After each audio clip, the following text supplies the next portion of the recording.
অল্প বয়সে ফ্যামিলির দায়িত্ব নেওয়া ছেলেগুলো বুঝতে পারে বাস্তবতা কি। যে বয়সে তাদের বন্ধুদের সাথে ঘোরাফেরা করে দিন কাটানোর কথা, সে বয়সে তারা ফ্যামিলির দায়িত্বভার মাথায় নিয়ে ঘোরে।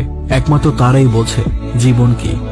যে বয়সে ফুরফুরে মেজাজ নিয়ে ঘোরার কথা, সে বয়সে ফ্যামিলির চিন্তায় ডিপ্রেশনে ভোগে। যে ছেলেটা কষ্ট হবে বলে কখনো কাজ করেনি, আজ কাজ করতে করতে হাতের চামড়া খসে পড়ে যায়। যে ছেলের পকেটে টাকা শেষ হওয়ার আগেই বাবা পকেটে টাকা দিয়ে দিত, সেই ছেলে আজ তার পকেট খরচ সে নিজেই জোগায়।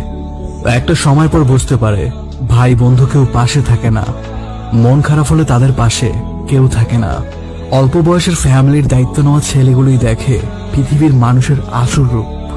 ফ্যামিলির একটু ভালোর জন্য, সুখের জন্য তারা স্যাক্রিফাইস করে দেয় তাদের জীবনটুকু। অল্প বয়সে ফ্যামিলির দায়িত্ব নেওয়া মানুষগুলোর শেষটা সুন্দর হোক।